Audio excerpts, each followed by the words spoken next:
Assalamualaikum warahmatullahi wabarakatuh. Saya Fikri Habibullah Muharram, finalis juara 3 Aksi Indosiar 2023. Kepada seluruh kaum muslimin, alhamdulillah takmir Masjid Nurul Jannah Pulau Gebang, Cakung, Jakarta Timur sekarang berbahagia karena sudah memiliki channel TV yang insya Allah kajian-kajian Islam dan konten-konten edukatif bisa dijadikan salah satu tontonan yang menarik untuk seluruh kaum muslimin. Jadi saya mengajak kepada kita semuanya, yuk kita subscribe, kita share, kita like, bagikan kepada seluruh jamaah supaya bisa sama-sama menyaksikan semua konten-konten yang dihidangkan dengan sangat indah oleh Nurul Jannah TV. Insya Allah ini akan menjadi keberkahan untuk kita semua. Masjid Nurul Jannah.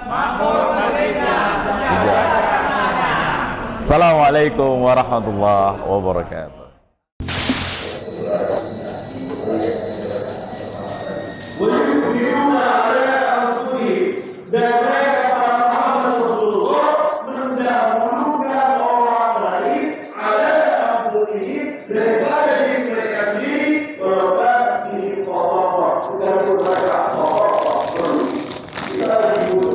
Alhamdulillah untuk MAB seri keempat ini kita disajikan dengan sarapan. Menunya bisa dilihat di shoot.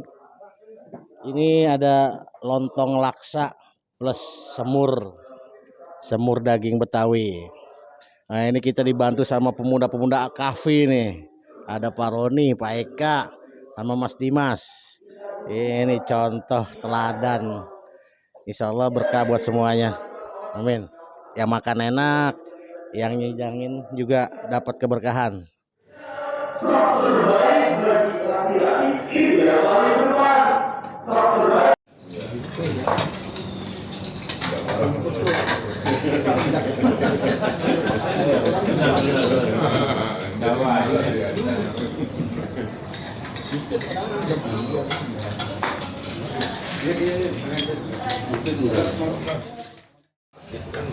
Malah tinggal Bogor lah. Tinggal timur. Pulau Gebang. Terminal Gebang. Oh, dari situ ya. Keluar lagi deh.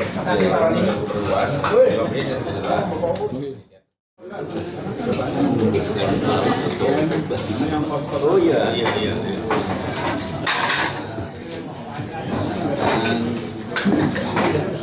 Ini ya,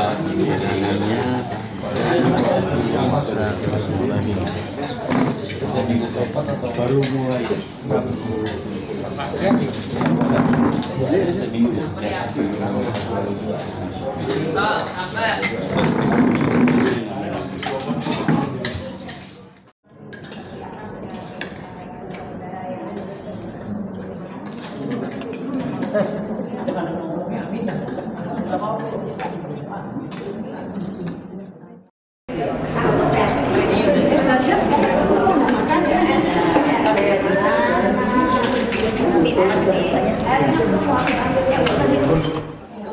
Ngomong apa aja, terima kasih ya. Apa aja bebas. Gua ada tisu. Assalamualaikum warahmatullahi wabarakatuh.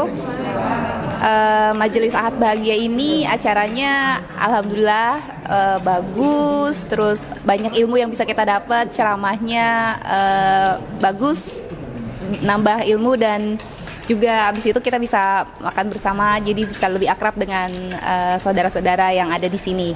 Terima kasih, semoga MAB terus ada dan makin rame orangnya. Amin. Assalamualaikum warahmatullahi wabarakatuh.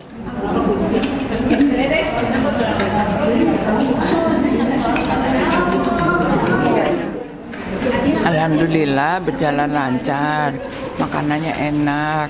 Semoga bisa bergantian dengan seluruh warga di Pulau Gebang dan semua bisa berpartisipasi. Kalau ada pertanyaan atau nggak ngerti, saya siap membantu. Karena apa? Ini awal cikal bakal untuk belajar UMKM. Ayo kita belajar bersama.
kita pekan keempat, yaitu insya Allah akan diisi oleh Ustadz Fikri Habibullah Muharram LC.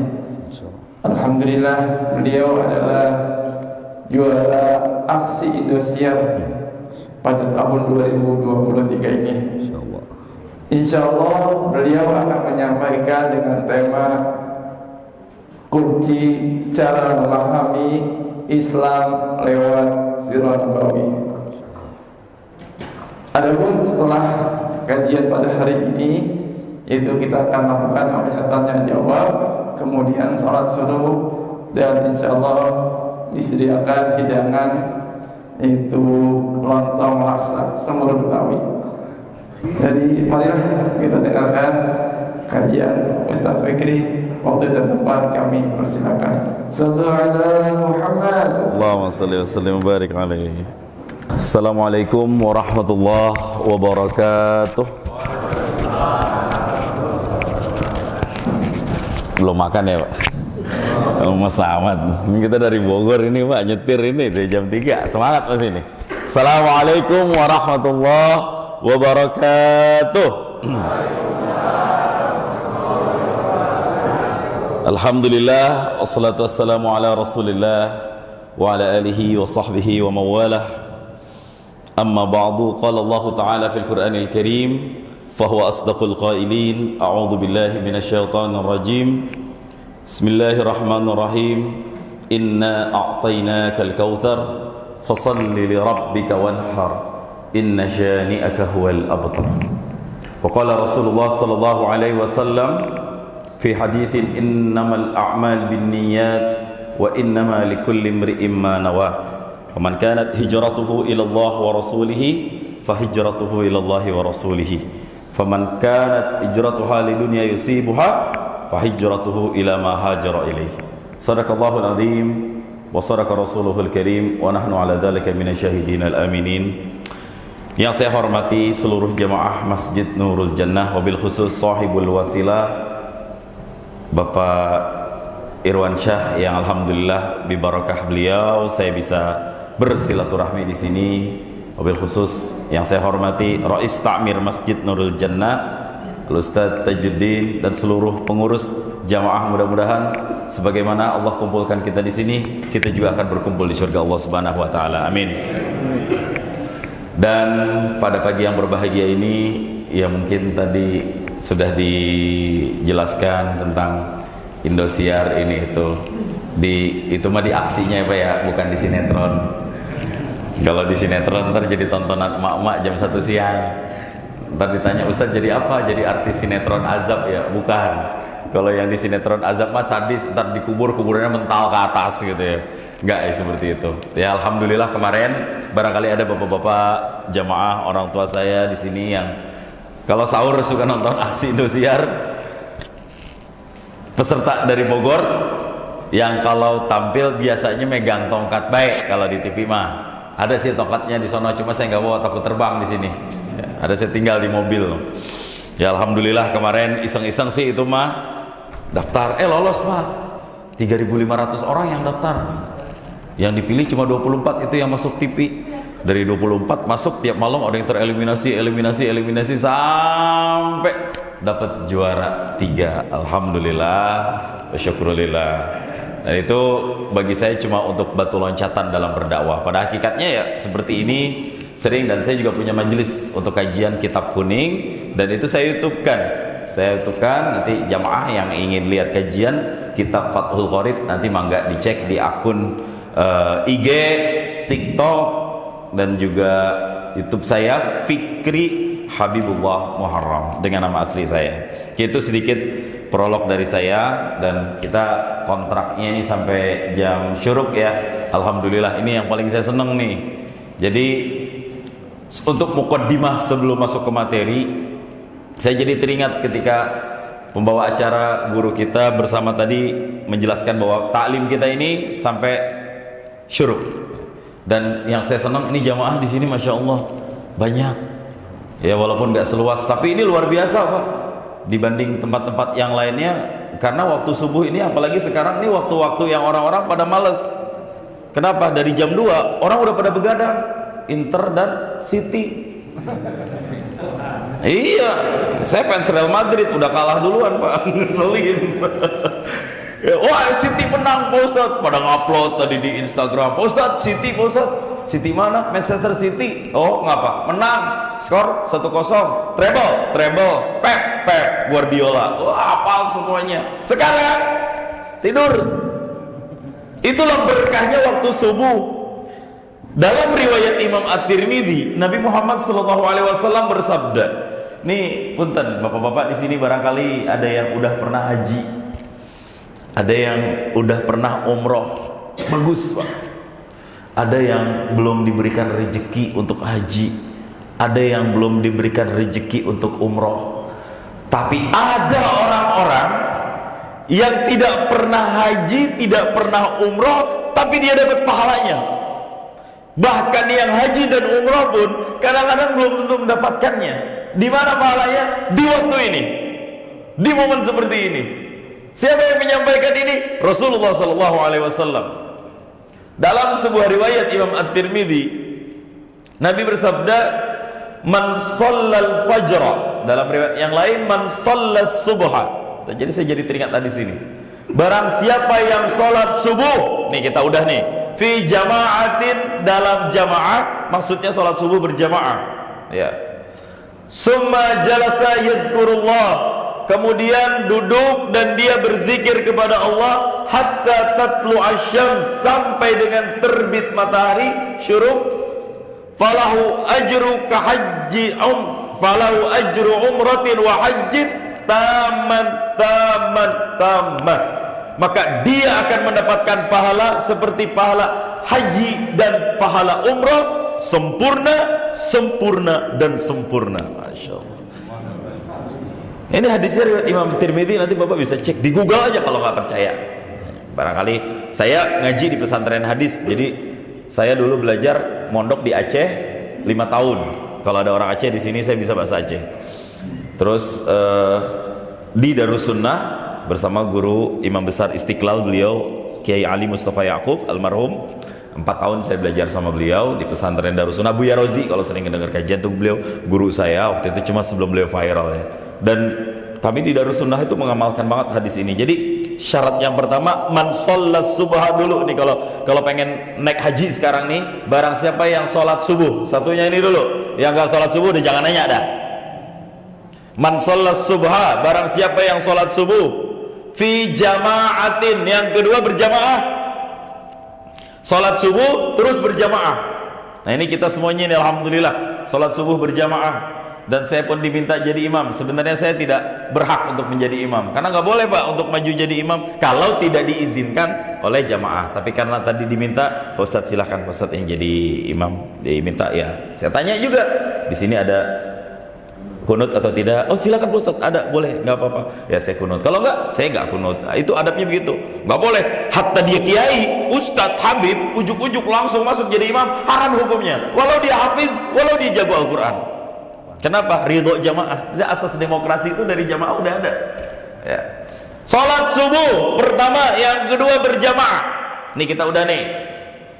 Syarat yang ketiga, summa jalasa, kemudian dia duduk. Nah ini kita duduk nih, artinya kita nggak keluar, nggak pergi, dan tidak melakukan aktivitas yang maksudnya meninggalkan barisan sholat.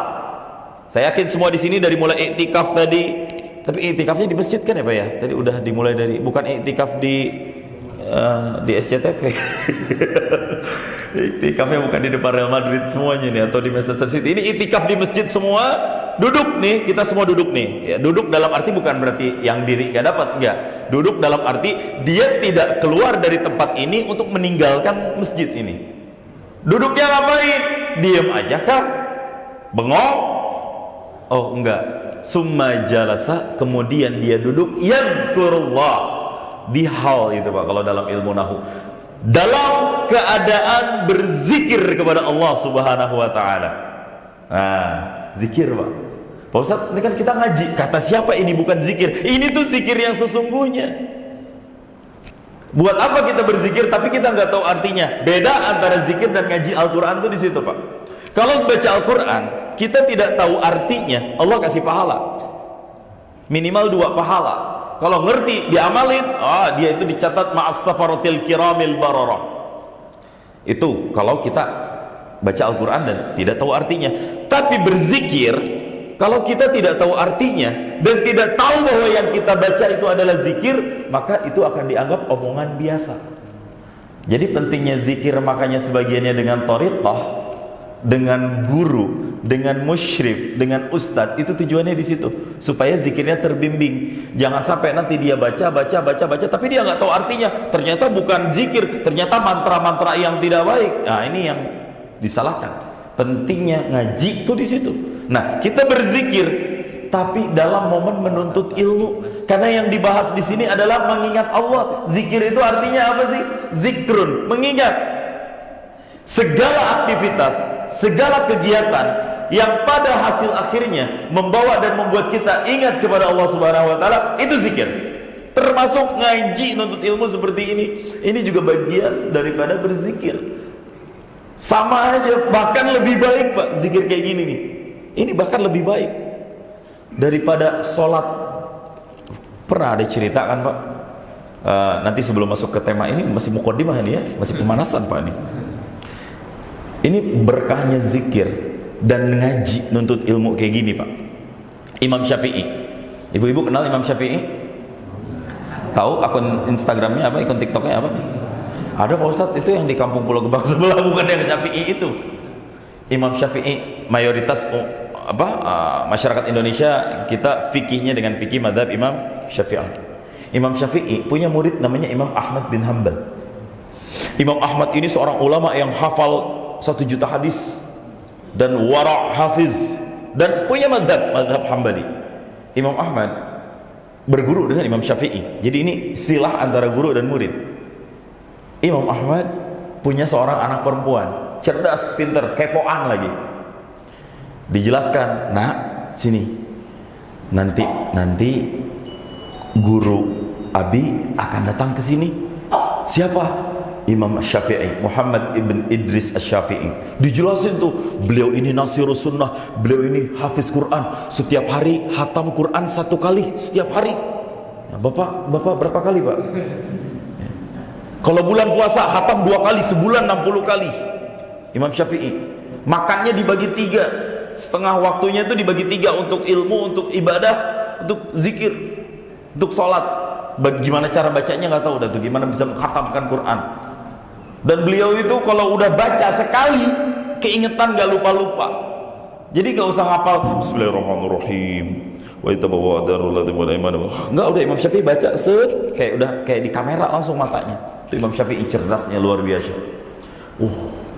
Ulama yang besar ya ayah ya. Iya, hebat. Nanti mau datang, kita sambut beliau ya. Oke, siap.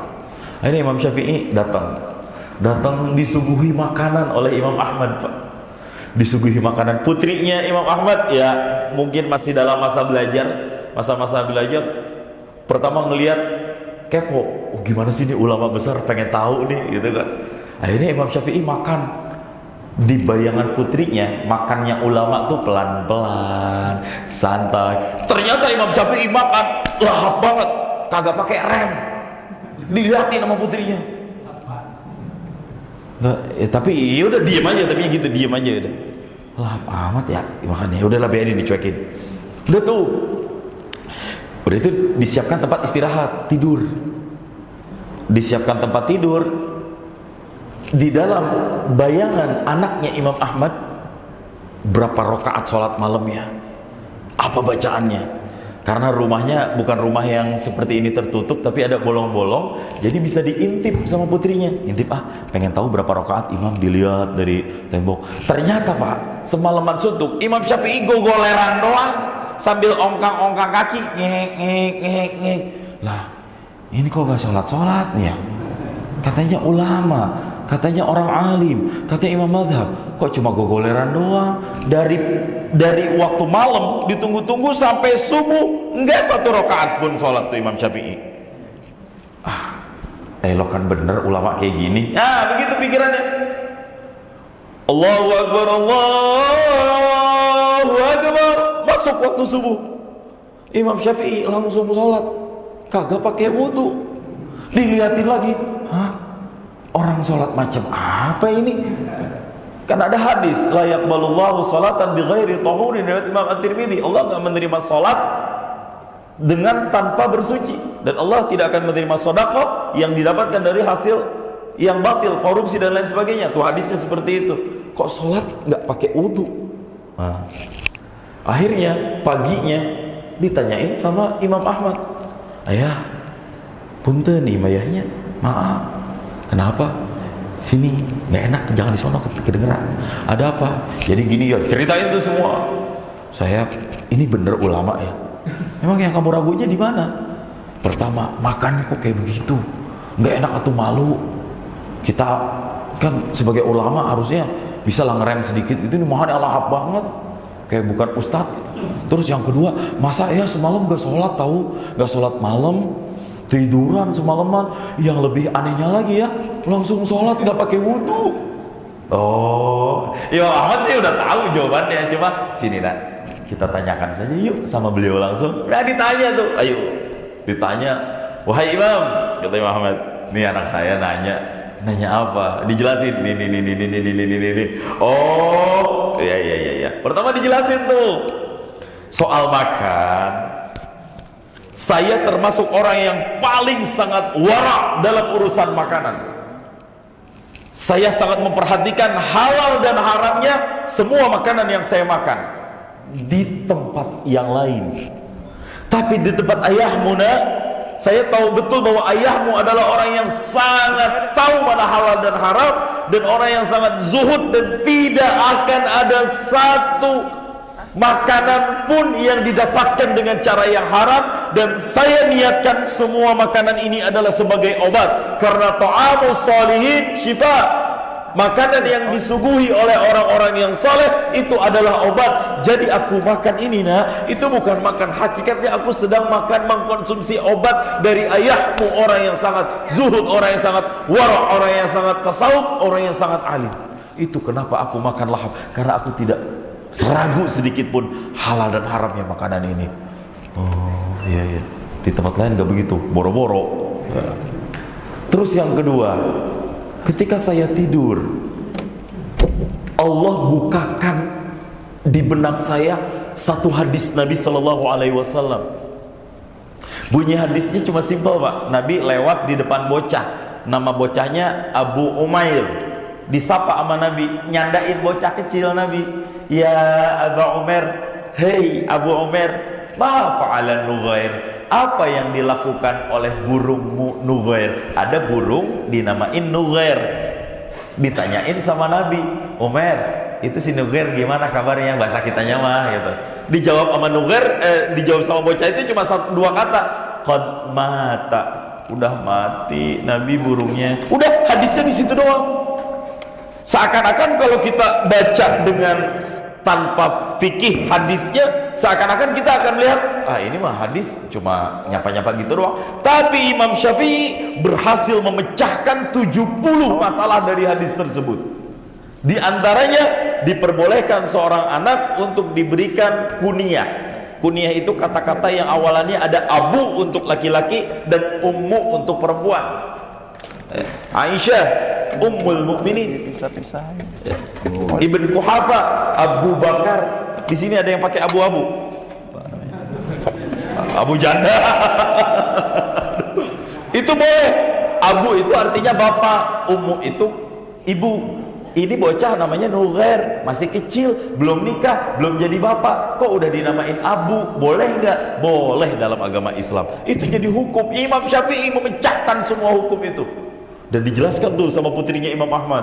Nah, saya benar-benar ngaji semalaman suntuk. Saya tidak tidur. Dan itu benar-benar saya ngaji dan belajar.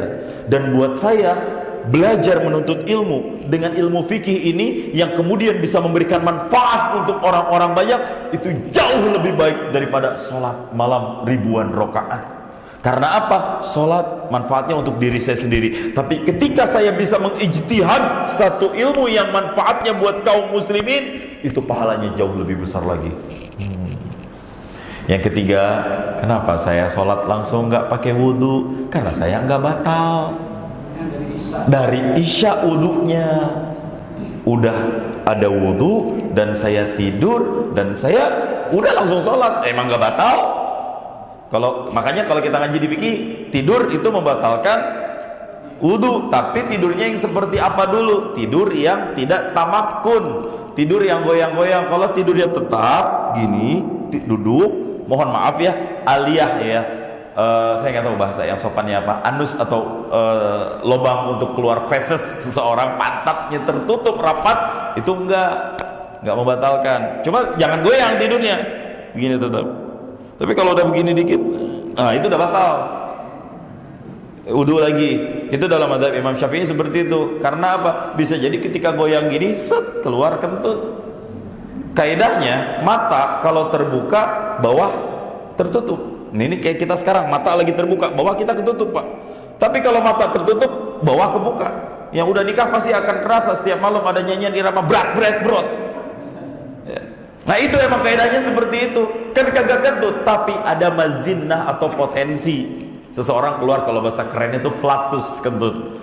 Nah, cerita tadi yang ingin saya ambil, Pak. Ini kita di sini duduk seperti yang Imam Syafi'i sampaikan, ngaji, belajar, Masya Allah. Ini jauh lebih baik dari apapun semuanya. Tuh, yang ketiga, sholat jamaah, subuh, jamaah, duduk berzikir kepada Allah. Tapi, sampai kapan? Tadi dulu, ini syarat untuk dapat pahala haji umroh nih. Sampai kapan? Hatta tatlu asyams, sampai terbit matahari atau syuruk. Tala'a yatla'u tulu'an, artinya terbit. Syaraqa yashriqu syuruk, sama artinya terbit keluar dari arah timur. Sampai kemudian matahari terbit dari timur. Bapak bertahan di sini, tidak pulang. Nanti habis selesai ngaji kita sholat 2 rakaat masing-masing. Nah, ini yang dinamakan sebagian ulama dengan sholat sunnah isyraq atau syuruk. Ya, waktunya nggak panjang. Ini ada perdebatan, Pak. Baru kemarin saya kaji ini di kitab Baijuri. Ulama terjadi perbedaan pendapat, apakah sholat isyraq, sholat syuruk ini masuk waktu duha, dinamakan waktu duha, atau ini sholat yang berbeda, duha ya duha, syuruk ya syuruk gitu. Ini terjadi khilaf. Ada ulama yang bilang itu sama aja, duha ya syuruk, syuruk ya duha. Kalau udah syuruk nggak perlu duha lagi. Ada ulama yang bilang kayak gitu. Tapi ulama kebanyakan bilang itu berbeda, karena dalilnya juga berbeda. Syuruk ya sholat ketika matahari selesai terbit dengan sempurna, set baru sholat. Ya jedanya mungkin sampai sekitar jam 7 lah. Jam 7 matahari. Nah kalau udah agak tinggi dikit, itu udah masuk waktu duha. Tapi waktu duha yang paling afdol juga bukan waktu duha yang di awal. Ntar kalau di kita ini sekitar jam 10 lewat, 10, 11an. Itu waktu duha yang bener-bener afdol untuk mancing, ngebuka rezeki kita semuanya tuh, Pak. Nah yang istiqomah sholat duha, insya Allah Allah lancarkan rezekinya. Ditambah lagi booster dengan qiyamul lail. Qiyamul lail itu nggak mesti sholat tahajud, Pak. Qiyamul lail itu diri malam, menghidupkan malam dengan ngaji, dengan baca Quran, dengan zikir, dengan mengqadha sholat-sholat yang pernah ditinggalkan. Itu bagian juga daripada qiyamul lail. Daripada kita kagak jelas, tidur nggak bisa, gara nggak bisa, ngapain? Buka HP. Daripada buka HP, mendingan kita ngaji, belajar, nonton kajian. Kalaupun buka HP, lihat ceramah-ceramah ustadz-ustadz yang kira-kira bisa menjadi ilmu buat kita. Itu juga bagian daripada ngaji. Dan buat saya, Pak, ngaji itu lebih baik. Berguru, berilmu itu lebih baik. Karena apa? Saya merasakan betul perbedaan orang-orang yang memiliki ilmu dengan tidak memiliki ilmu. Dan Al-Quran juga sudah mewanti-wanti, Qul hal yastawil ladzina ya'lamun. Sama gak sih antara orang yang berilmu walladzina la ya'lamun dengan orang-orang yang tidak berilmu? Dan Al-Quran tidak menjawab. Jawabannya jelas beda. Perbedaan antara orang alim dan orang yang tidak alim, kafadli, kata Nabi, seperti keutamaanku ala adnakum, dengan orang yang paling rendah di antara kalian. Cari manusia, kumpulkan semua manusia, cari manusia yang paling jelek, bukan jelek fisik, yang paling rendah, yang paling, ya bahasa kita oon gitu, yang paling oon. Cari mana orangnya di dunia ini, bandingkan dengan Rasulullah SAW. Itu bedanya antara orang-orang yang berilmu dengan orang-orang yang tidak berilmu. Makanya kalau ya ilmu yang dimaksud di sini tentunya adalah ilmu agama atau ilmu syariat atau ilmu apapun yang menjadi wasilah kita untuk menuju syariat. Makanya kalau kita punya anak, pesantrenin kalau bisa. ya adalah kelas 1 yang bisa jadi aset yang ngedoain kita. Anak saya udah dokter, nggak apa-apa jadi dokter yang ulama, jadi dokter yang ustadz, jadi dokter yang pakar dengan kajian Islam. Di tahun ini Indosiar kemarin tuh di aksi, ada salah satu sahabat saya jadi peserta, dan ini pertama kalinya sejak 11 tahun aksi Indosiar ada, dan dia adalah seorang dokter. Dia bukan orang yang dari pesantren banget, tapi dia bisa mengkorelasikan kajian-kajian keislaman dengan ilmu medis. Oh itu, jadi ada nilai lebih. Namanya Dr. Rahman, sahabat saya dari Maros. Maros di mana ya? Sulawesi, ya Sulawesi. Saya ingatnya di Ciseeng, Pak, Bogor. Di Sulawesi. Alhamdulillah tuh jadi sahabat, jadi teman semuanya. Udah dokter, ngejelasin pola makan, tidur yang cukup, kenapa orang pada stres dan lain sebagainya. Bahkan satu kamar dengan saya istirahatnya di karantina full sebulan di Indosiar tuh, masya Allah. Nah itu orang-orang yang seperti kita nih, waktu subuh, pahala yang akan kita dapatkan kalau semuanya kita lakukan seperti pahala haji, umroh, tamat, sempurna, sempurna, sempurna. Masya Allah, 3 kali diulang. Ini tanda pasti. Dalam ilmu bahasa Arab, kalau satu kata diulang lebih dari 1 kali, itu bukan berarti pemborosan kata-kata, tapi takkid, penguat. Seperti surat Ar-Rahman, berapa kali diulang? Fabi ayyi ala'i rabbikuma tukadziban. Kenapa Al-Quran mengulang itu? Itu ada maksud untuk menguatkan nikmat Allah yang mana lagi yang akan kau dustakan. Diulang lagi, nikmat mana terus. Itu bukan takarrur fil ibarah, bukan pengulangan bahasa yang tidak memiliki faedah, tapi penguat. Dan Nabi mengulang 3 kali. Mereka semua jemaah Masjid Nurul Jannah yang ada pada hari ini, insya Allah kita semua akan mendapatkan pahala haji dan umrah sempurna, sempurna, dan sempurna. Masya Allah. Kalau bisa jangan cuma hari Minggu doang, setiap hari. Kalau enggak ya seminggu sekali lah, kalau minimal, atau Senin dan Kamis lah gitu. Orang tua saya istiqomah banget, Pak. Sampai sekarang bapak saya kalau udah sholat subuh pulangnya ntar kalau udah syuruk, zikiran, terus sholat 2 rakaat. Itu masya Allah. Ada orang-orang yang pergi haji tapi nggak dapat pahala haji, banyak. Ada orang-orang yang pergi umroh tapi nggak dapat pahala umroh, bahkan umrohnya ribuan, ratusan kali sekalipun, tapi kalau nggak tahu dasar dan ilmunya, nothing. Maka saya jadi teringat, karena kita nggak lama lagi akan menyambut bulan haji, hari raya kurban. Ya, barangkali diantara kita ada yang udah daftar tapi belum dapat kuotanya. Ya wajar, Pak. Ini stata'ta ilaihi sabila. Emang syaratnya itu, kalau sanggup itu sanggup duit, sanggup nafkah yang ditinggalin, sanggup ngurusin orang yang ditinggalin di rumahnya, sanggup untuk kuotanya, itu jadi syarat. Artinya kalau orang udah daftar haji terus dia bukan nggak dapat, gilirannya masih lama, dia sabar, dia menunggu, insya Allah kalaupun Allah wafatkan dia sampai nggak sampai kekejar, Allah catatkan pahala haji dia, ya, insya Allah. Apalagi yang udah haji, hajinya berapa kali Pak Ustaz? Udah sekali aja, 2 kali sunnah, tapi saya nggak rekomendasikan 2 kali. Sekarang saya tanya, buat yang haji, yang belum haji, niatkan haji dulu. Kalau ada duit daftar haji dulu, umrohnya ntar. Kalau udah daftar haji ada duit lagi baru umroh. Ada orang yang haji berulang kali, boleh nggak? Boleh. Tapi siapa yang ngajarin haji berulang kali? Bukan menyalahkan. Nabi Muhammad SAW sekarang kalau kita tahu, ini kita belajar sirah nabawiyah. Berapa kali Nabi SAW pergi haji dan umroh? Hajinya Nabi berapa kali? 1 kali, Bu.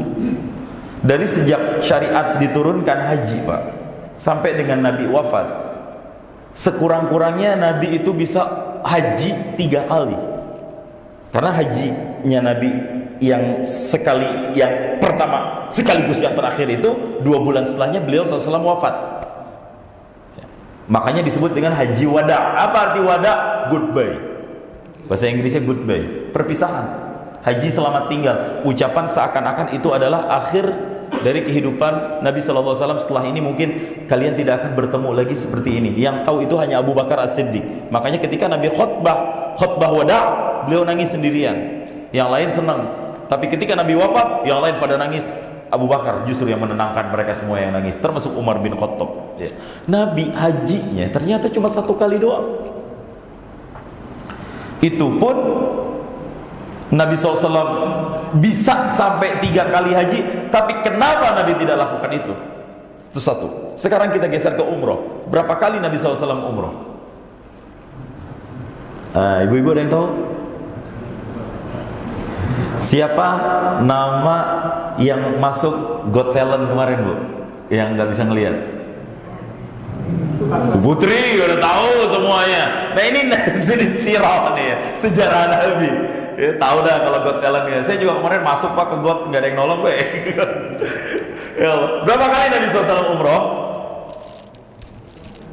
Nanti cek di Google. Imam Anas bin Malik meriwayatkan Nabi umroh 4 kali.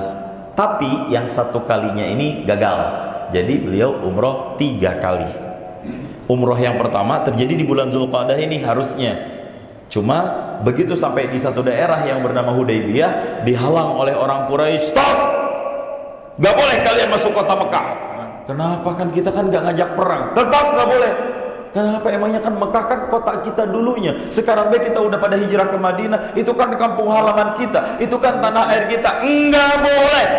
Nah di situ. Kalau mau kita bikin perjanjian damai dulu. Kita buat MOU kesepakatan dulu. Rasulullah, hayo. Nah disitulah terjadi Sulhul Hudaybiyah, perjanjian Hudaybiyah. Kaum muslimin boleh umrah dengan catatan tidak tahun ini, tapi tahun depan. Akhirnya tahun depan Nabi umroh. Itu yang disebut dengan umroh qadha. Umroh berikutnya ketika Nabi SAW menaklukkan kota Mekah pada tanggal 11 bulan Ramadan tahun ke-8 Hijriyah. Kota Mekah yang tadinya ditaklukkan dikuasai oleh orang-orang kafir Quraisy, ketika ditaklukkan Nabi jatuh ke tangan kaum muslimin Rasulullah SAW. Itu peristiwa bahasa Arabnya Fathu Makkah, penaklukan kota Mekah sampai sekarang. Dan terakhir umroh Nabi barengan dengan haji, namanya haji Qiran. Itu Nabi haji, itu juga umroh. Nah itu udah ternyata 3 kali Nabi SAW umroh. Padahal memungkinkan bagi Nabi SAW untuk umroh ribuan kali kalau mau ribuan kali. Tapi kenapa Rasulullah SAW tidak lakukan itu? Kenapa Nabi nggak umroh ribuan kali? Nah, ada satu ayat di dalam Al-Quran surat Al-Hasyr. A'udzubillahi minasyaitonirrajim. Saya pending cerita sampai di sini. Nanti akan saya buka cerita baru dan saya akan adukan keduanya. Dan ini akan menjadi apa yang ingin saya maksud pada kajian malam ini. Allah Subhanahu wa taala berfirman, "Wa yu'thiruna 'ala anfusihim walau kanat bihim khassasah." Wa yu'thiruna, dan mereka para sahabat mendahulukan orang lain 'ala anfusihim, daripada diri mereka sendiri, walau kanat bihim khassasah, sekalipun mereka dalam keadaan butuh ataupun perlu. Ayatnya itu penggalan ayat. Di balik ayat ini, jemaah yang dimuliakan Allah Subhanahu wa taala, ada asbabun nuzul atau sebab kenapa ayat ini turun. Kalau ayat Al-Qur'an namanya asbabun nuzul, kalau hadis namanya asbabul wurud. Nuzul turun sebab turun ayat, wurud datang sebab datangnya hadis. Kita ada cerita di balik. Ini ada cerita. Ceritanya dipertegas dalam hadis riwayat Imam Muslim. Pada suatu saat Nabi SAW sedang duduk dengan para sahabat seperti ini misalnya. Nabi duduk, tiba-tiba di luar ada seorang penunggang kuda pengen bertamu sama Rasulullah. Dia nanyain, mana Nabi kalian, mana Rasulullah? Saya ingin bertamu. Ya Rasul, ada tamu dari jauh ingin bertemu dengan anda. Kayaknya ingin bermalam deh, ingin nginep sama anda sekalian. Mana orangnya? Itu di luar. Oh, baik. Nabi, kalau ada jamuan Pak, dijamu sama Nabi. Cuma detik itu Nabi lagi megang duit.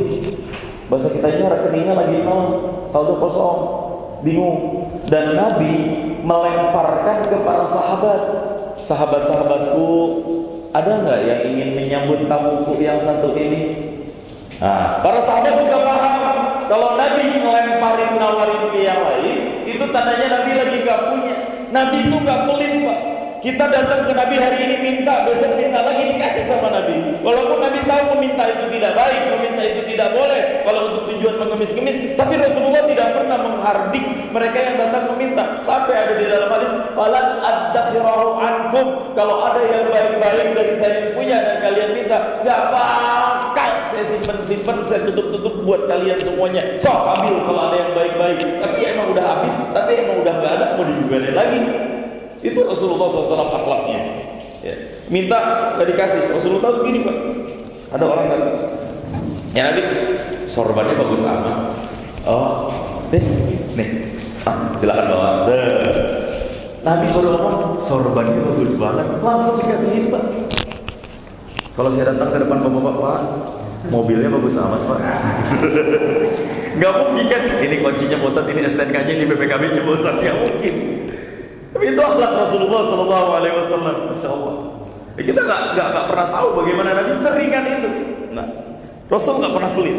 Makanya sahabat tahu kalau Nabi lagi nggak ada, nyerahin. Siapa yang ingin menjamu tamuku ini? Salah satu sahabat namanya Abu Talha Al-Ansori. Ana ya Rasulullah.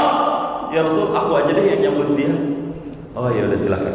Akhirnya ini tamu dibawa pulang ke rumah dengan asumsi ntar di rumah nih tamu nih saya bakal kasih makan, saya jamu, saya kasih tempat istirahat, tempat tidur, dan untuk keledai-keledainya nih nanti saya siapin rumput-rumputnya supaya makan. Dan oke, siap. Nah, pengen WA istri yang siapin makanan ya di rumah, tapi belum ada WhatsApp pada saat itu. Akhirnya masuk ke dalam rumah, diketok pintu. Assalamualaikum. Assalamualaikum. Tak dulu Bu, istri yang solehah langsung membuka, intip dulu. La tahillu limra'atin an tasuma wa zawjuha syahidun illa bi'idnihi wa la ta'dana illa fi baitihi. Tidak boleh seorang perempuan puasa sunnah kalau di dalam rumahnya ada suaminya tanpa izin dari suami. Izin dulu mau puasa sunnah. Begitu juga lanjutan hadisnya, wa la ta'dana fi baitihi illa bi'idnihi. Tidak boleh memasukkan laki-laki lain atau orang asing lain tanpa ridha atau izin daripada suami. Ummu Sulaim namanya, tahu suaminya, tapi lihat dulu, takutnya bukan. Oh iya, dandan dulu yang rapi. Itu istri yang solehah Pak. Jadi nyenengin suami. Kalau kita kondangan doang, make upan, tapi pas suami di rumah, ya, itu juga udah bolong-bolong Ustaz. Ya Allah. Emang begitu istri yang solehah, di luar rumah tertutup rapat, di dalam rumah terbuka lebar. Harusnya begitu. Di keluar rumah nggak usah make upan, di dalam rumah make upan, harusnya begitu istri yang solehah. Ya. Karena kalau dilihat seret kak, itu tanda wanita solehah, nyenengin, disuruh ataat kak, nurut sama suami. Nah, ketika sudah sampai di rumah, ditanya oleh Abu Talha Al-Ansori, yang ada makanan apa di rumah? Ini ada tamu Rasulullah, kita jamu malam ini. Kita siapkan makanan yang terbaik untuknya. Oke, siap. Tapi tak dulu Pak, ini tamunya satu orang doang. Iya, kita cuma ada satu makanan. Terus ini makanan buat anak kita. Anaknya mana? Tuh, dia udah makan? Belum. Nah loh, anak belum makan, ini jatah-jatah makanan anak. Bagaimana ini ngurusnya? Kalau dikasih ke anak, tamu kagak makan. Dikasih ke tamu, anak kagak makan. Tapi Abu Talha cerdas, diberikan olehnya trikora, 3 komando rakyat. Ya, ini sejarah kayak gitu. 3 komando suami. Perintah yang pertama dari Abu Talha kepada istri, nawwimis sibyan, tidurin bocah. Perintah yang kedua, atfi'is siraj, lampu. Kalau sekarang pakai listrik ya. Kalau dulu pakai lampu apa Pak? Semprong gitu, tahu ya Pak ya. Nah, lampu minyak seperti itu, matiin lampunya. Perintah yang ketiga, a'iddit ta'am, siapkan makanan, hidangkan makanan di meja makan. Itu doang perintahnya. Ummu Sulaim cerdas dan udah tahu maksud yang akan ditangkap. Pertama, anak ditidurin dulu. Set, nina bobo, selesai tidur. Habis tidur, itu makanan yang tadinya jatah untuk bocah, akhirnya jadi buat tamu. Dan tamu nggak akan makan kalau yang punya rumah atau tuan rumah nggak makan duluan. Makanya sunnah Bapak kalau kedatangan tamu, kita makan duluan biar tamu kagak malu. Ngasih hidangan apa? Kita dulu walau satu, untuk membuat tamu mau untuk mengambil makanan yang kita hidangkan dan kita sajikan. Udah selesai dari situ, Abu Thalhah nemenin makan. Cuma tamu duluan, tuan rumah duluan. Cuma bagaimana caranya biar tamu kagak malu? Ya Abu Thalhah make piring kosong, Pak. Makan cuma gini doang, ibarat kata klang kling klung doang, biar tamu makan. Tapi Abu Thalhah piring kosong, melakukan gerakan pura-pura makan begini, tamu kagak ngeliat. Dikiranya oleh tamu Abu Thalhah makan. Kenapa tamunya nggak ngeliat? Lampunya udah dimatiin. Tuh cerdas Abu Thalhah. Tamu ngiranya udah makan, kenyang. Sempet ditanya, ini lampunya mati. Iya, tokennya habis, PLN listrik naik, gitu bahasanya. Oh, ntar minyaknya sedang diisikan oleh istri saya, sedang habis. Bahasa aja gitu, speak lah. Ya memang itu dosa, tapi untuk tujuan kebaikan dan untuk memberikan ketenangan dan keridhaan nggak masalah. Tapi jangan dijadiin dalil, ntar bapak bisa selingkuh seenaknya, Pak. Kemudian tamunya tidur, dan paginya Rasulullah nanyain, mana Abu Thalhah dan tamuku. Akhirnya disamperin, ditanyain, Abu Thalhah, ini maaf, apa yang kau lakukan dengan tamuku semalam? Aduh, Abu Thalhah takut, Pak, jawabnya. Maksud hati ingin memberikan jamuan yang enak, pakai laksa, pakai teh manis gitu ya. Tapi ternyata adanya cuma itu doang. Ya Allah, gimana jadinya? Ya udah, akhirnya Abu Thalhah, semalam ada turun ayat kepadaku. Nah, itu ayat yang saya bacakan pertama tadi. Wa yu'thiruna ala anfusihim. Dan mereka para sahabat Rasulullah mendahulukan orang lain ala anfusihim, daripada diri mereka sendiri, walau kanat bihim khasasah, sekalipun mereka khasasah, perlu. Kita lagi butuh tapi kita masih dahulukan orang lain. Tuh para sahabat Rasulullah. Makanya ayatnya yu'thiruna, mendahulukan orang lain. Yu'thirun itu maknanya itar. Yu'minun iman, yuqinun yakin. Itar. Yang ingin saya maksud di sini adalah kata-kata yu'thirun, itar. Apa arti itar? Nah, ini ada istilah, Pak, dalam ilmu fikih, nama istilahnya al-itar. Arti itar itu mendahulukan orang lain. Nanti kalau kita buka kitab kuning, kitab kaidah fikih, ada kaidah di dalam ilmu fikih diambil dari ayat tadi tentang itar, tentang mendahulukan orang lain. Apa hukumnya mendahulukan orang lain? Terbagi dua. Yang pertama, al-itharu fil qurbi, isar dalam urusan ibadah, hukumnya adalah makruh. Mendahulukan orang lain dalam urusan ibadah, hukumnya makruh, Pak. Kalau urusan ibadah, kita duluan. Ibu-ibu pergi ke satu masjid, satu musola, cuma ada satu mukena, kita sama temennya. Kalau kita pakai mukena, teman kita nunggu, dia sholat belakangan. Kalau dia pakai mukena duluan, dia sholat duluan, kita yang nunggu. Pertanyaannya, kita duluan sholat apa dia sholat duluan? Kita duluan, ibadah soalnya. Biarin dia nunggu setelah kita sholatnya, nggak masalah. Itu dalam urusan ibadah, jangan dahulukan orang, kita dulu. Bapak-bapak tinggal di satu daerah, musim kemarau, susah nyari air, kita pergi dengan teman kita berdua, dapat air satu ember, cukup untuk wudu satu kali. Kalau kita wudu pakai ember itu, teman kita tayamum. Kalau misalnya teman kita yang wudu, kita yang tayamum. Pertanyaannya, pertanyaannya, kita yang tayamum atau teman kita yang tayamum? Nah, berdasarkan jawaban kaidah tadi, kita yang wudu, biar dia yang tayamum, gak masalah. Karena apa? Wudu itu ibadah toharoh yang utama, tayamum itu toharoh yang lemah dan penambal kalau nggak ada yang wajibnya, yang utamanya. Itu contoh kasus kedua. Ini ibadah nih. Dalam sholat jamaah, contoh yang ketiga. Kalau kita ada di saf yang kedua, saf yang pertama ada ruang kosong. Ini untuk yang laki-laki, jamaah perempuan nanti beda kasus. Ini untuk jamaah laki-laki. Saf pertama kosong, kita di depan pisan, ada orang di samping kita? Jawabannya, kita dulu maju isi yang depan, atau kita suruh atau persilakan orang di samping, silakan isi yang depan. Mana dulu, kita atau orang di samping kita? Kita dulu. Kenapa? Karena khairu sufufir rijal, saf terbaik bagi laki-laki itu yang paling depan, saf terbaik bagi perempuan itu yang paling belakang. Ini kalau kasusnya sholatnya kayak gini ya. Bukan yang depan buruk bu, ibu yang tadi di depan gak buruk, enggak, ini keutamaan. Ibarat kata nih, yang di saf 1 nih dikasih pahalanya nih daun merah semua, cepek tuh.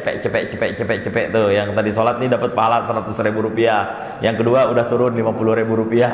Saf ketiga udah turun berapa lagi? 20.000. Begitulah. Ini analogi. Ya. Urusan ibadah kita dulu. Udah biarin ente di situ aja. Atau kita ambil saf yang ketiga, suruh maju isi saf yang kosong di kita. Tuh yang kedua. Nah ini urusan ibadah kita dulu. Adapun selain urusan ibadah, orang lain dulu pak. Kita belakangan gak apa-apa. Kita mau kerja, berangkat, motor udah kita panasin, tetangga ketok pintu, assalamualaikum pak, boleh saya minjem motornya? Mau kemana bu? Anak saya sakit pak, mau saya bawa ke puskesmas. Bapak pakai ya buat kerja. Dia mikir, nggak apa-apa bu, ibu pakai aja dulu, nggak apa-apa, nanti saya naik kendaraan, bisa naik taksi online atau naik ojek, ibu pakai aja dulu. Dahulukan orang lain. Kita butuh motor buat kerja, tapi ada yang lebih membutuhkan. Urusan ini urusan non ibadah, dahulukan orang lain daripada kita. Itu contoh pertama. Banyak banget ini contohnya. Contoh kedua, kemarin lagi COVID, pendataan mana warga-warga yang mendapatkan bantuan yang tidak. Di beberapa daerah ada ketidaksinkronan data-data. Orang kaya yang berkecukupan dapat jatah bantuan, tapi orang-orang miskin nggak kedata sama RT-nya, atau mungkin salah dalam pendataannya, atau mungkin tidak ditentukan oleh DTKS dan lain sebagainya. Kita serahkan data yang ada di kita atau kuota yang diberikan ke kita untuk orang yang lebih membutuhkan daripada kita. Ini sunnah hukumnya. Dahulukan orang lain di luar hal ibadah.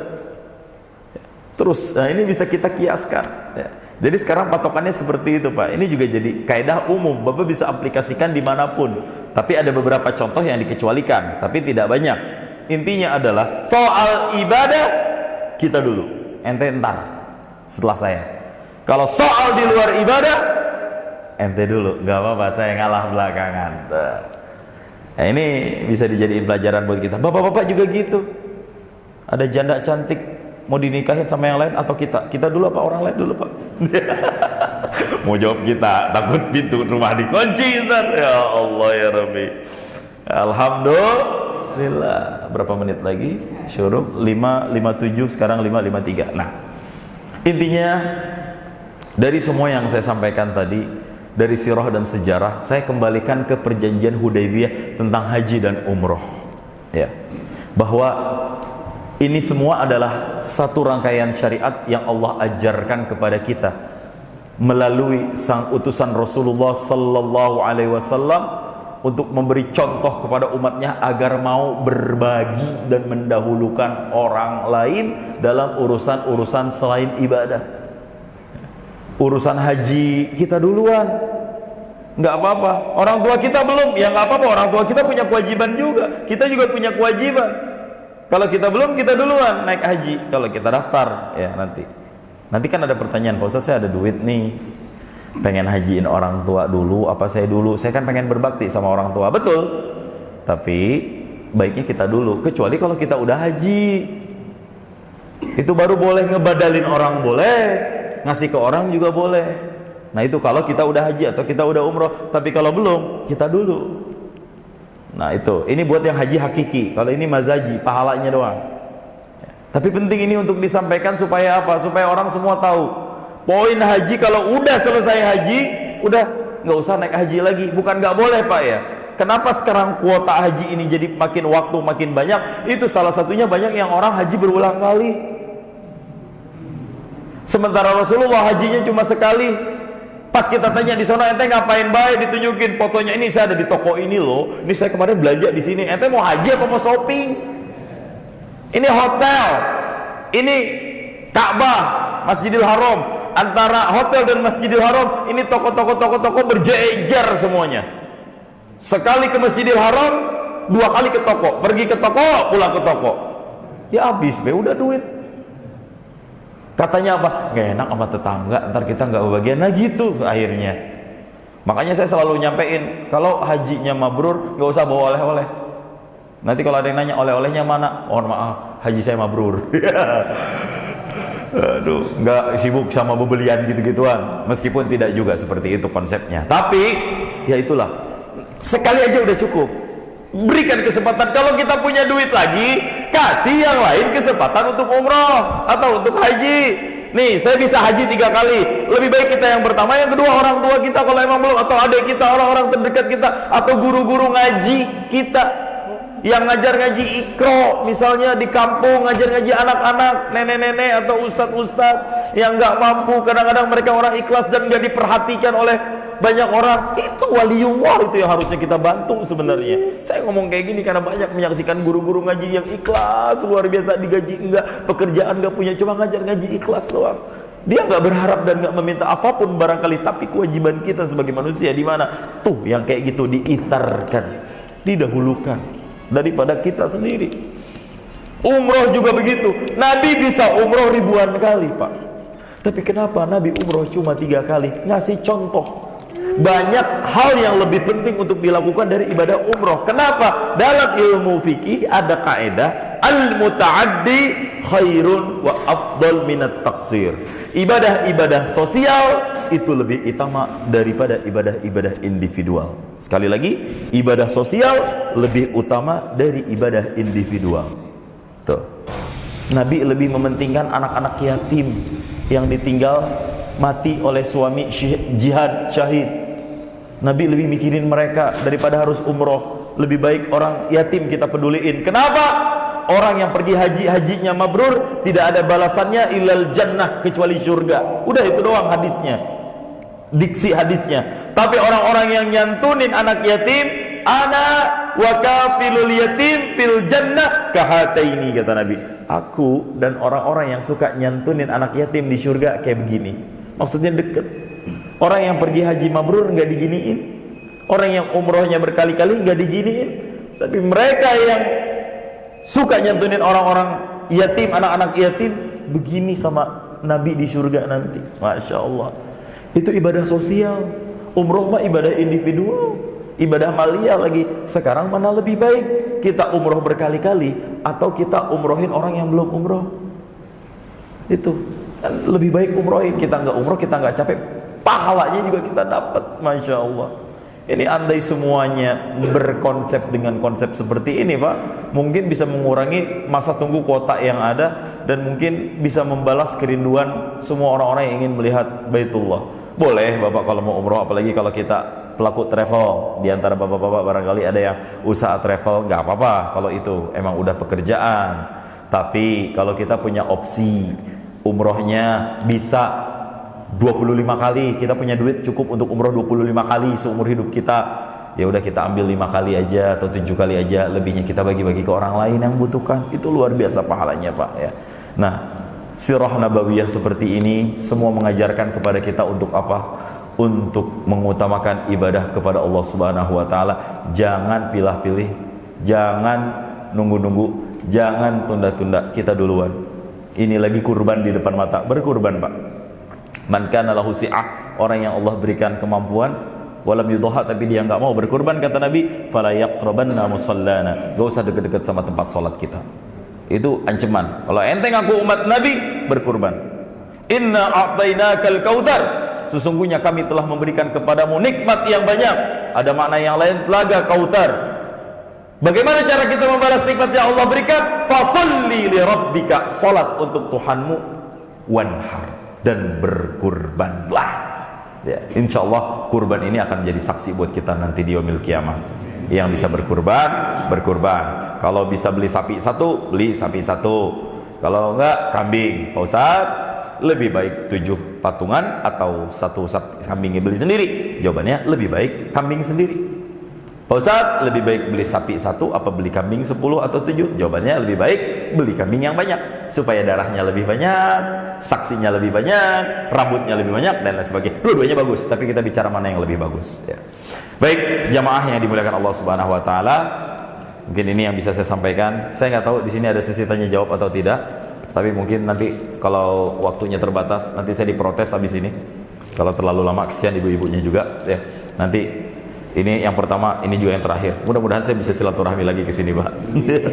Saya minta maaf kalau penyampaian saya ada yang kurang. Emang begini cara saya nyampein. Buat ibu-ibu, bapak-bapak yang ingin nyambung tali silaturahmi, monggo di IG saya nanti di follow Fikri Habibullah Muharram, double R Muharram. Nanti jangan minta follow back ya, itu aja intinya. Ya. Mudah-mudahan Allah berkahi kita semuanya. Kita tutup pakai doa sekalian. أعوذ بالله من الشيطان الرجيم بسم الله الرحمن الرحيم الحمد لله رب العالمين حمدا نائمين حمدا شاكرين حمدا يوافي نعمه ويكافئ مزيدا يا ربنا لك الحمد ولك الملك ولك الشكر كما ينبغي لجلال وجهك الكريم وعظيم سلطانك اللهم صل على سيدنا محمد وعلى آل سيدنا محمد اللهم أحسن عاقبتنا في الأمور كلها وأجرنا من خزي الدنيا وعذاب الآخرة اللهم إنك عفو كريم تحب العفو فاعف عنا يا كريم فاعف عنا يا رحيم فاعف عنا يا أرحم الراحمين اللهم فقهنا في الدين وعلمنا التأويل اللهم فقهنا في الدين وعلمنا التأويل اللهم فقهنا في الدين وعلمنا التأويل اللهم اجعلنا من أهل السنة والجماعة ولا تجعلنا من أهل البدعة والضلالة اللهم يا من لا يحتاج إلى البيان والتفسير حاجتنا إليك كثير وأنت عالم بها وبصير اللهم سهل أمورنا ويسر كل حاجاتنا برحمتك يا الله يا الله يا أرحم الراحمين ربنا هب لنا من أزواجنا وذريتنا قرة أعين واجعلنا للمتقين إماما ربنا لا تزغ قلوبنا بعد إذ هديتنا